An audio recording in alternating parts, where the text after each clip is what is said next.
Hello. Ram Ram ji. Radhe Radhe. जय श्री कृष्णा। कैसे हैं आप सब लोग? आशा करती हूँ सब बढ़िया होंगे, मज़े में होंगे। आजकल बहुत ज़्यादा बारिश है और बारिश एंजॉय कर रहे हो। तो अभी तक मैंने आपको बताया था कि मेहंदी लगी सबसे लास्ट में रात। अब शादी है लड़के की और सुबह की तैयारी शुरू है। अब सुबह उठ के सबसे पहला काम जो है लड़के वालों को, पंजाबी लड़के वालों को करना होता है, वो ये होता है कि हमें कवार धोती भेजनी। कवार धोती में हम लोगों ने बताया था कि कवार धोती के लिए आपको 1.25 मीटर कच्चा कपड़ा, मार्किन का कपड़ा चाहिए। और उस मार्किन के कपड़े के सेंटर वाले हिस्से में, जो बीच में हिस्सा होता है, उसमें ड्राई फ्रूट्स डालते हैं, काजू बादाम किशमिश और छुहारा। उसे डाल के, लड़के का जूठा छुहारा भी डालते हैं, उसे डाल के उसे मौली से बांध दिया जाता है। मतलब जो ये कलावा आता है, कलावे से बांध दिया जाता है। आफ्टर दैट एक साइड पे बंधती है सुहागपुरा, एक कॉर्नर पे। सुहागपुरा आप बाज़ार में जाएंगे, किसी भी पूजा वाली दुकान से पूछेंगे, वहाँ पे आपको सुहागपुरा बड़ी आसानी से मिल जाएगा। उस सुहागपुरे को उसके साथ बांध दिया जाता है और फिर दूसरे कोने में बांधे जाते हैं चावल और चीनी। चावल और चीनी बांधते हैं। जो चावल और चीनी चूड़े के टाइम पे लड़की के घर में चूड़े के बाद उबाल के खिलाए जाते हैं। और तीसरे कोने में बांधते हैं मेहंदी। एक मेहंदी का पैकेट बांधते हैं, वो मेहंदी जाती है लड़की के लिए। और जो चौथा वाला कोना होता है, उस कोने में बनती है चांदी की एक पटरी। वो एक अंगूठी होती है और वो नीचे से एडजस्टेबल होती है, खुलने बंद करने वाली होती है। वो एक वी शेप में बड़ी सी रिंग होती है चांदी की, जिससे बर्फी होती है उस टाइप में रिंग होती है, उसे पटरी बोला जाता है। वो अंगूठे के साथ वाली उंगली में पहनाई जाती है और उसमें होती है एक पायल। एक पायल जो है लड़की को, जब उसे चूड़ा चढ़ता है उसके बाद वो पायल पहना दी जाती है। और जो दूसरी पायल है, जब लड़की के फेरे होते हैं और तब वो लड़की को पायल पहनाई जाती है। ये होती है कवार धोती। कवार धोती लेके जाते हैं घर से बहन और जीजा। अगर 2 बहनें 2 जीजा हैं वो ले जाएं। अगर घर में बहन नहीं है, दोनों भाई हैं, चाचा ताई की लड़कियां ले जा सकती हैं। अगर वो भी नहीं है तो बुआ ले जा सकती है। और अगर बुआ भी नहीं है, क्योंकि अब हम लोगों ने इतनी फैमिली छोटी कर ली है, तो मासी भी ले जा सकती है। ये नहीं सोचना कि ये रिलेशन नहीं है तो नहीं है, लेकिन जो जाना है वो जाना ही जाना है। उस रिलेशन को बना के आपने किसी को भेजना ही भेजना है। जब वहाँ लड़की जो लेके जाता है, वहाँ उसका तेल चोया जाता है और वो सामान लिया जाता है। उनको सामान लाने का नेग दिया जाता है। वो जो कवार धोती लेके जाते हैं, ये एक बहुत बड़ा मतलब कस्टम है। मानो तो बहुत बड़ा है, ना मानो तो कुछ भी नहीं है। अब ये तो कवार धोती भेजी गई। इसके बाद हमारे, अगर मतलब हम हिंदुओं में यज्ञोपवीत संस्कार बहुत ज़रूरी होता है कि आदमी को जनेऊ पहनाना बहुत ज़रूरी होता है। तो जो जनेऊ पहनाना ज़रूरी होता है, तो उसके लिए कई लोग तो बचपन में पहना देते हैं। जैसे मुंडन सेरेमनी होती है, उस समय जनेऊ सेरेमनी भी कर देते हैं। और जिन लोगों की जनेऊ सेरेमनी नहीं होती, वो शादी के टाइम पे होती है। क्योंकि कहा ये जाता है कि जनेऊ खुशी में पहनो, जनेऊ की सेरेमनी खुशी में हो जाए तो वो बहुत अच्छी होती है। तो बचपन में हो जाए तो भी अच्छा होता है, अगर नहीं हुई है तो कोई बात नहीं, अब क्या कर सकते हैं। तो शादी के टाइम पे जनेऊ संस्कार होता है, जिसमें पंडित पूजा करता है। लड़के को पीले रंग की धोती पहनाई जाती है, उसके ऊपर गमछा उड़ाया जाता है।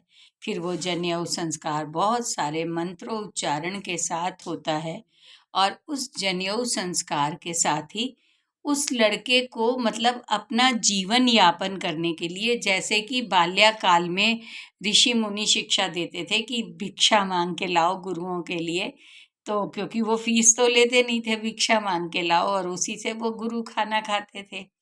तो वो लड़के को भिक्षा लेने भेजा जाता है। सब लोग उसे भिक्षा देते हैं, कोई कुछ देता है, उसके हाथ में एक डंडा दे के भेजते हैं। वो आसपास सबसे भीख मांगता है और वो जो पैसे कलेक्ट होते हैं वो पंडित जी को दे दिए जाते हैं। तो ये होता है यज्ञोपवीत संस्कार। यज्ञोपवीत संस्कार हमारे में बहुत ज़रूरी होता है, क्योंकि पर यज्ञोपवीत जो संस्कार होता है, यज्ञोपवीत की बहुत ज़्यादा पवित्रता होती है। जैसे हम यज्ञोपवीत पहन के हम लोग टॉयलेट या ऐसी जगह पे नहीं जा सकते, उसे हम कान पे लपेट लेते हैं और फिर आके दोबारा पहनते हैं।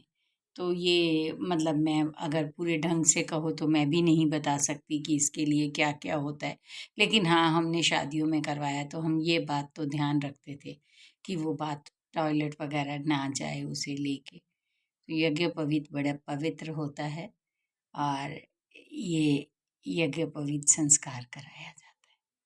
जब यज्ञोपवीत संस्कार हो जाता है उसके बाद लड़के का भी गाना बांधा जाता है। गाना मतलब कंगना बांधा जाता है। बिल्कुल सेम वैसे ही पूजा होती है, पंडित जी आते हैं और वो कंगना बांधते हैं। जिस समय कंगना बांधा जाता है उस समय सबको चुनिया भी बांटी जाती हैं। जो लेडीज़ होती हैं घर में, जितनी भी लेडीज़ होती हैं, दादी, नानी, मामी, चाची, बुआ, मासी, है ना, मतलब जितने भी भाभियाँ, बहनें, सबको चुन्नी दी जाती है। वो चुन्नी एक यूनिफॉर्म हो जाती है, जैसे कोई दूर से बाहर का भी देख ले तो वो ये समझ जाता है कि ये लड़के की बहन, भाभी, कुछ भी मतलब रिलेशन में है। तो वो एक चुन्नी बांटी जाती है और वो चुन्नी सबको दी जाती है। तो उसके बाद जब गाना भी बनता है तो लड़के के दोस्त, बहनें, भाभियाँ मजाक में उस पे खूब सारी गांठें लगाती हैं। गांठें लगाने के बाद उसे गाने को ऊपर से रुमाल से बांध दिया जाता है। ये तकरीबन बंधा ही रहता है, थोड़ा कलर भी निकलता है इसका, तो इसे धागे कपड़े रुमाल से बांध देते हैं। जब रुमाल से इसको बांध दिया, गाना सेरेमनी हो गई। उसके बाद खाना खा सकते हो, नाश्ता कर सकते हो, लंच कर सकते हो, मस्ती मार सकते हो, क्योंकि हर हाल में 12 साढ़े 12 बजे घड़ोली हो जानी चाहिए। फिर लड़के को नहलाने के लिए जो पानी लाया जाता है वो भी वैसे ही लाया जाता है मंदिर से पवित्र, क्योंकि हमने लड़की की शादी में जब अगर हम सबसे आज्ञा ले रहे हैं तो लड़के की शादी में भी ले रहे हैं। तो लड़के की शादी के लिए फिर हम पानी लेने जाते हैं। पानी वही वाला घड़ोली लेके जाते हैं, भाभियाँ भर के लाती हैं। भाभियों को चुन्नियाँ जो स्पेशल मिलती हैं वो चुन्नियाँ वो दी जाती हैं। भाभियों का नेक होता है, खूब नाचते गाते सब मंदिर से वो घड़ोली भर के लाते हैं। और वो जब घड़ोली भर के लाते हैं, सेम टू सेम वैसे ही गेट पे जब हम पहुंचते हैं तो फिर यही बोला जाता है, वाह वाह कड़ोली पर आइयाँ, शावा कड़ोली पर आइयाँ, वाह वाह कड़ोली पर आइयाँ, शावा कड़ोली पर आइयाँ। फिर वो माँ जो है अपनी झोली आगे करती है, झोली आगे करके दोनों हाथों से वो घड़ोली पकड़ती है। बहुओं के सरवारने जो भाभियाँ भर के लाती हैं और उनके सरवारने किए जाते हैं। सरवारने करने के बाद जो है बहुओं को शगन दिया जाता है और वो घड़ोली को अंदर ले जाके रखा जाता है। और जो घर में आपके भाभी नहीं है तो मामी चाची भी घड़ोली भर सकती। क्योंकि छोटी चाचियाँ भी भाभीयों जैसी होती हैं, देवर को बेटे जैसा माना जाता है, वो भी भर सकते हैं। छोटे भाई तो बेटों जैसे होते ही हैं, वो भी भर सकते हैं। और ये घड़ोली भर के लाई जाती है। इसके बाद जो रस्म होती है वो हल्दी की। हल्दी की रस्म में लड़कों की हल्दी भी सेम टू सेम लड़कियों की हल्दी जैसी होती है। उनके सिर पे भी बाग दिया जाता है, ऊपर चारों कोनों से पकड़ के। बाग नहीं है तो कोई दुपट्टा दिया जाता है। पहले बाग, झिल्ली और दुपट्टा, तीनों में से कोई भी चीज। बाग जो होता है रेशम के पट का बना होता है, सूखा, मतलब प्योर धागा होता था पहले रेशम का।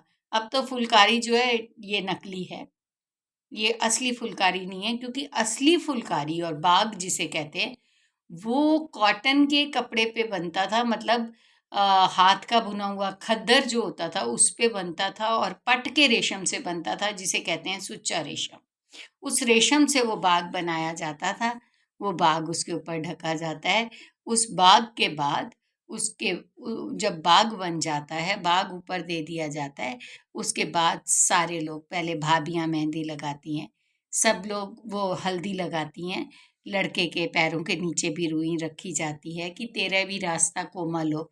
क्योंकि जितनी स्ट्रगल लड़की को करनी होती है उतने लड़के को भी करनी होती है। दोनों की एडजस्टमेंट अच्छी हो तो उसके नहीं पैरों के नीचे भी रुई रखते हैं। और फिर उसे हल्दी लगाते हैं सब लोग।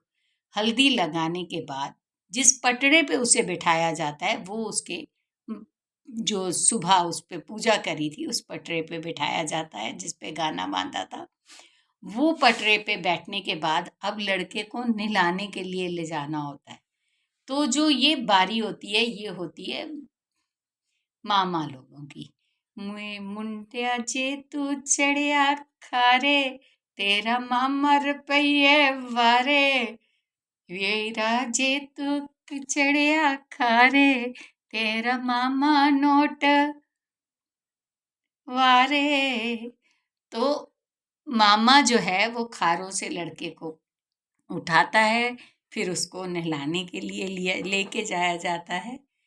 अब हम यहाँ तक पहुँच चुके। अब अगली बातें मैं कल करूँगी क्योंकि बहुत सारा है। सेरा बंदी है, घोड़ी चढ़ना है, सुरमा पहनना है, वाग गुदवानी है, चने की दाल खिलानी है, झंडी कटवानी है, मंदिर जाना है। सो कल बताती हूँ। नमस्कार। कैसा लगा आपको?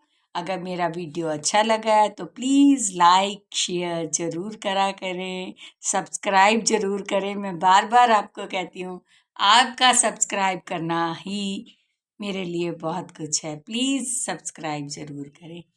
Thank you so much. अगर कोई गलती हो तो माफ़ी, और अगर अच्छा लगे तो please like it. Thank you so much. मिलते हैं कल बारात के लिए।